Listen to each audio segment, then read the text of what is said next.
bell, and that means that it's office hours. Office hours, a 20-minute problem-solving show with real-world events that have happened one way or the other. Josh Sawad, proud principal of Memorial Pathway Academy in Garland ISD, Garland, USA, ready to learn from all. Look at all these educators right here. Look at them. They're all ready and on fire, ready to make sure that they give their 2 cents, their thoughts on how to fix this. So if you are in Alaska or Hawaii, whether you're in Maine or Florida or anywhere in the 48 middle, we want to know what you would do. What do you think about that, Dean? I think you just had your energy drink, my friend, and you are letting it out tonight at the round table. Hey, everybody, my name is Dean Packard, principal at Charlton Middle School in Charlton, Massachusetts, one of the co-founders of Unlock the Middle, and definitely stoked to be here tonight with another resounding, crazy, real-life moment here in education that we're going to kind of walk through and unlock together. So it's really great to have everybody here. I think what we need to do, Josh, go around the table really quickly and just have everybody introduce themselves and where they're from. Let's start with Burl. Nice to have you with us. Verl Gilbert, principal of Hahn Intermediate in Davison, Michigan. We're about 15 miles east of Flint in Michigan. Outstanding. Welcome to the table, Verl. Miguel. Miguel Gonzalez. I'm the assistant principal at Veterans Memorial in Judson ISD in San Antonio, Texas. San Antonio, Texas. Another Texan, Josh. You're bringing them in. I love it. Drew. Hey, good afternoon, everybody. Drew Olson. I'm director for middle schools in Volusia County, Florida, a little bit northeast of Orlando. Former middle school principal for 8 years. Excited to be here. Thanks for having me. Outstanding. Welcome to the table, Drew and Jeff. Gentlemen, Jeff Kubiak, vice principal in Elk Grove, California, South Sacramento. Stoked to be here to join the guys. The guys are stoked to have you with us. We can't wait to hear what you have to say about tonight's scenario. Josh, take it away. All right, gentlemen, before we get started, higher order thinking skills. Here we go. Ready? Give me your favorite education movie. And why is that your favorite movie? Drew. Oh, the one with Hilary Swank in it. I can't think of the name of it. Freedom Riders. Why? Just inspirational. Girl. I've got two. I'm going with Stand and Deliver. Great movie about teaching kids that people didn't think had a chance. And I'm going to go with Karate Kid, even though not maybe an educational movie. Definitely words to live by with Mr. Miyagi. All right. I like the way you stuck that one in. Jeff? Got to go. I agree with Stand and Deliver, giving kids a chance that others would not have. And I'm also going to jump on School of Rock. Oh yeah, I like I like the outside the box thinking. All right, Miguel. Okay, so I don't know the actual name. Is that Higher Learning or is it Dangerous Minds? And only because of the Coolio song. All right, Dean Packard. Hey, how about Friday Night Lights, man? I'll tell you what, the Texas Football Showdown. Come on, the series.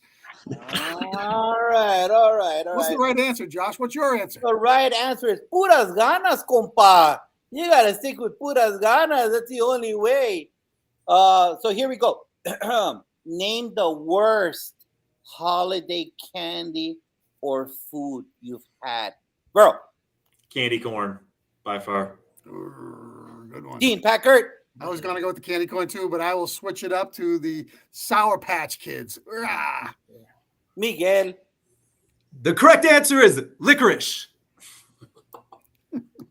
Drew. Oh gosh, no, those Peeps, man, those Easter Peeps, can't stand those. Jeffrey. Well, it's not really a candy, but anything that's fruitcake related. The correct answer is fruitcake. You're so right, Jeffrey. It's a horrible thing. It is You're coming up with these questions, man. You've done so much better in the past. Those Here we go. Hey, opinions, my man. Here we go. In the past, which sporting event do you wish you would have seen face-to-face live? Dean Packard.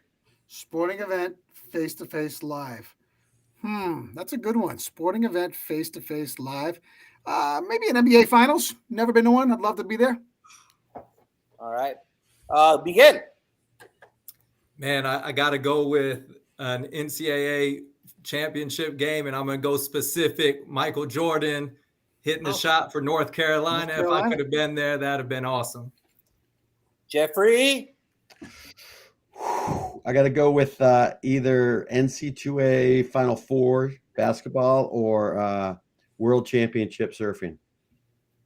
Drew.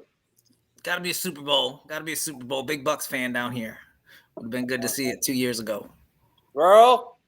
I've been to the 2012 World Series and saw my Tigers get swept by the Giants. It was bad. So I would have liked to go on to the 84 World Series where the Tigers won. So I would have loved to have seen George Foreman knock out Michael Moore in his later age live. That would have been epic to see that at the front row. Just seeing that. It happened. It happened, as we heard on HBO. Here we go. Here goes the scenario. Hey, Iowa. Hey, South Dakota. What would you do?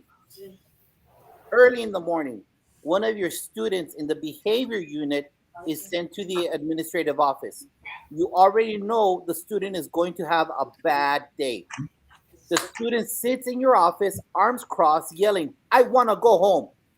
You try calling the parent, but you know they never answer during school time. You calm down the student, and they go back to class saying vulgar words under their breath.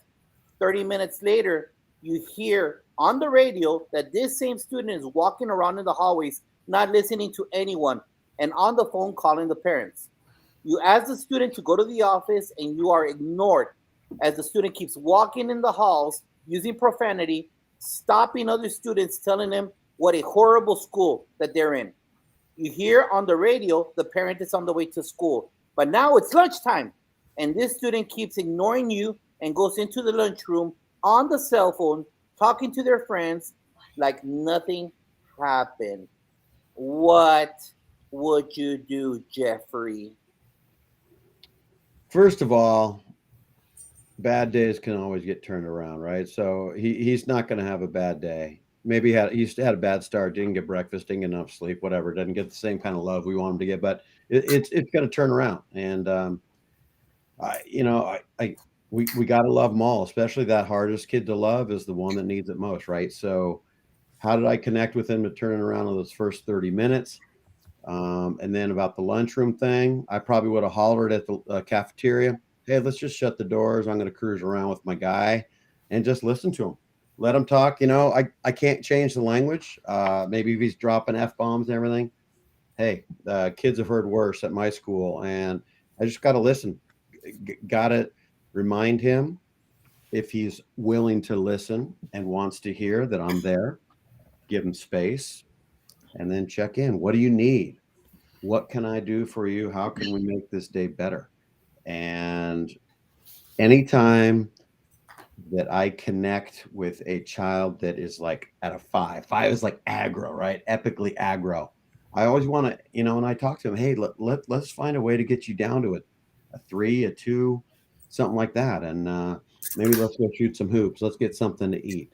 Let's, do something. And I can't escalate him anymore, right? He's already had that, so we don't need to re-escalate our guys. So let's find a way to get him down to that 2, 3, and get him to connect. If he does make it to his lunchroom, as long as he's not doing anything dangerous, gonna make sure I'm around him. And then the consequences and the conversation and that kind of stuff with parents, that'll come later.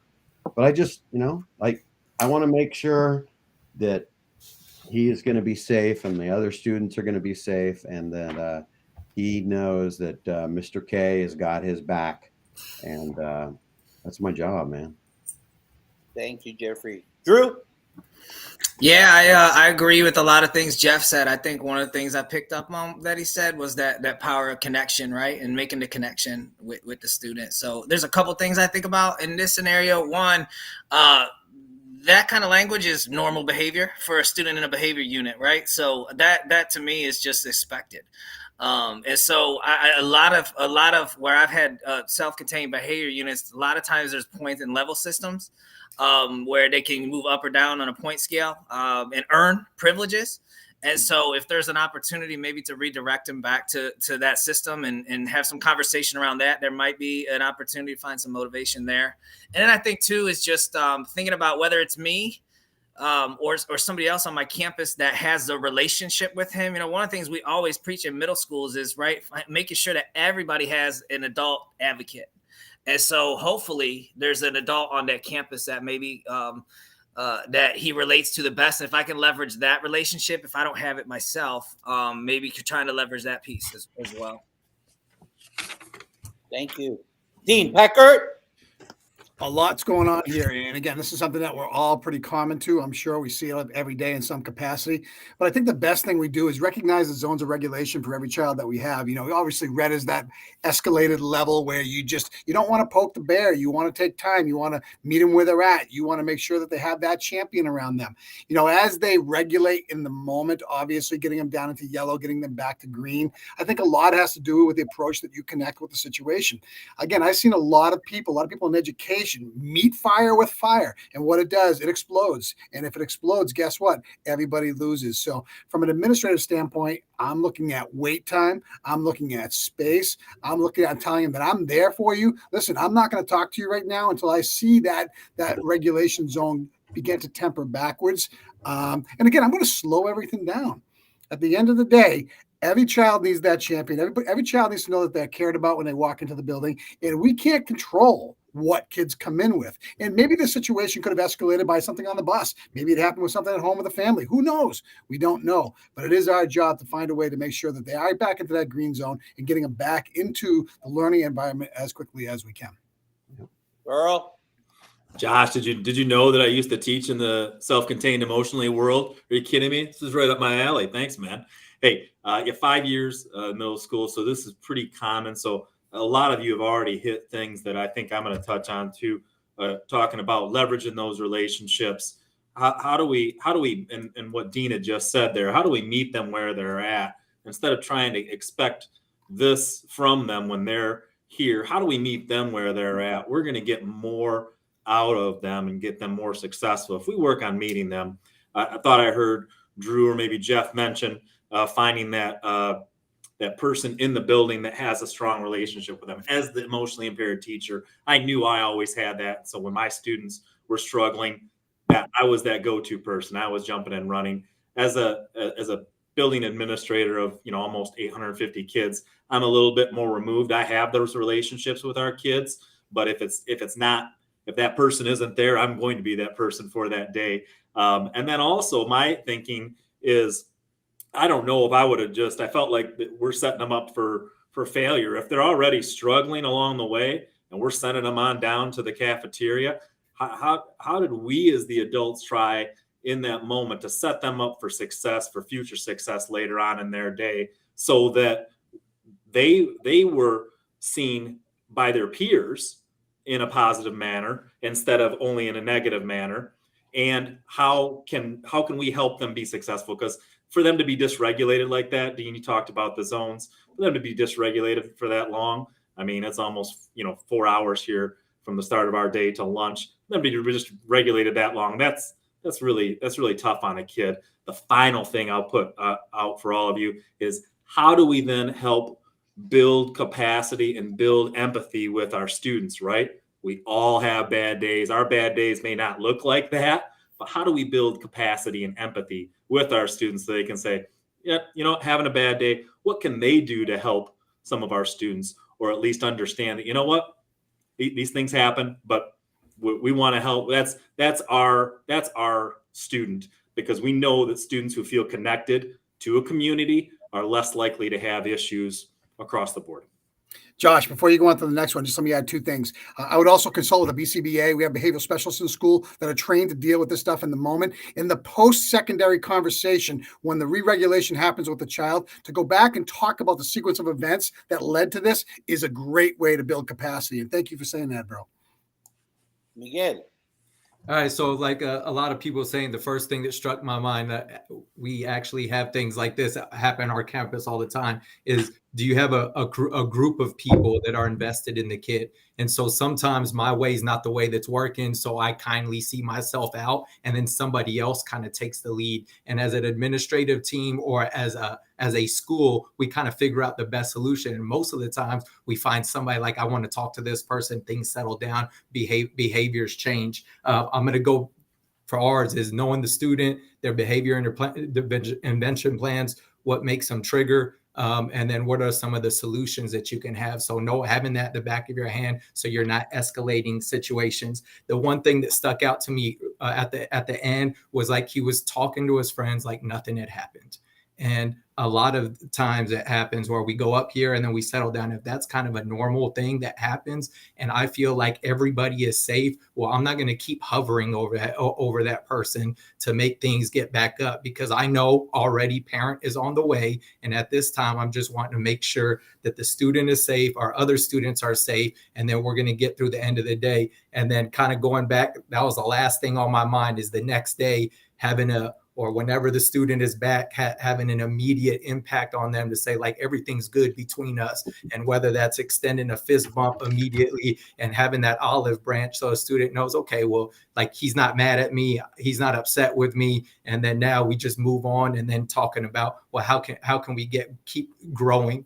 And I know that with our kids, that's why I said we're going to have a growing conversation, because that's what it's all about. How are you going to learn? How are we going to continue to move forward? All right. And just in quick, we all know that when we face these kind of situations, that parent has also had the same level of frustration with their child. Okay? Let's be real. We understand that they've been going through ARDs, they've been going through referrals, suspensions, so on and so forth. So sometimes they do see the phone, caller ID, they don't answer us. So 30 seconds, 40 seconds at the most. What is an alternate way that you've come up with that you could share with that new assistant principal that was just hired yesterday in Iowa on how to find an alternate way of contact with a parent? Jeff. Twitter, text, talking points, Zoom, throw them an airplane letter. There's always something out in the parking lot. Hey, mom and dad, I'm Mr. K. Drew? Yeah, social media, note home, and a planner, and everything else that Jeff said. Girl? I'm sharing cell phones, cell phone numbers, and again, if it's a text message that gets across, I mean, I just want to communicate and be connected with that parent, and sometimes you're just sharing, right? Yeah. Miguel?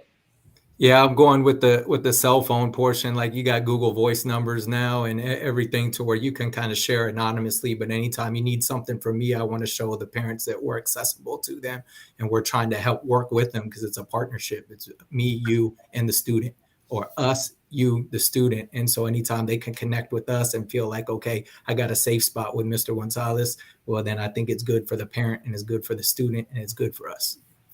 Dean Packard? Listen, we already have pre-existing relationships with these parents normally, especially if a child escalates to that level. So again, everything you guys said is excellent. You know, I'm not going to use social media because I think it goes out there too quickly, but I would say unless there's a direct message you can do there, texting, whatnot, quick email, people live on their phones. But at the end of the day, it's our job to get out in front and make sure that those connections with the home in some capacity is taken care of long before these things happen. Drop by with a bucket of chicken. And the only thing I would add to that is this: spend your time fueling and adding credit to your credit card. Yeah. Don't wait until the explosion happens, because by that moment, maybe that kid and you already used up each other's credit, and it's only going to become two rhinos getting head on in front of all the kids in the cafeteria. So spend time to building those connections before the explosion.